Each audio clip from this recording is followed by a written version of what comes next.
ஓம் நம சிவாய சிவாய நம சிவாய பும். ஓம் நம சிவாய சிவாய நம சிவாய பும். ஓம் நம சிவாய சிவாய நம சிவாய பும். ஓம் நம சிவாய சிவாய நம சிவாய பும். ஓம் நம சிவாய சிவாய நம சிவாய பும். ஓம் நம சிவாய சிவாய நம சிவாய பும். ஓம் நம சிவாய சிவாய நம சிவாய பும். ஓம் நம சிவாய சிவாய நம சிவாய பும். ஓம் நம சிவாய சிவாய நம சிவாய பும். ஓம் நம சிவாய சிவாய நம சிவாய பும். ஓம் நம சிவாய சிவாய நம சிவாய பும். ஓம் நம சிவாய சிவாய நம சிவாய பும். ஓம் நம சிவாய சிவாய நம சிவாய பும். ஓம் நம சிவாய சிவாய நம சிவாய பும். ஓம் நம சிவாய சிவாய நம சிவாய பும்.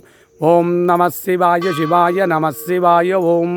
லோக குடும்பானாம் லோக கல்யாணாம் லோக சுபிக்ஷானாம். உலக மக்கள் எல்லாம் சுபிக்ஷமாக வாழ்ந்திட உம்மை அனுதினமும் நாடி வந்தவருக்கெல்லாம் அவர் கேட்ட நல்வரங்களை எல்லாம் சித்தித்திட்டு துட்டவரங்களை ஸ்தம்பனித்திட்டு அருள்வாயறைவா. அரகராய் சிவசிவாய் சங்கராய் சதாசிவாய். ஓம் நமோ நமோ நம சிவாய நமக.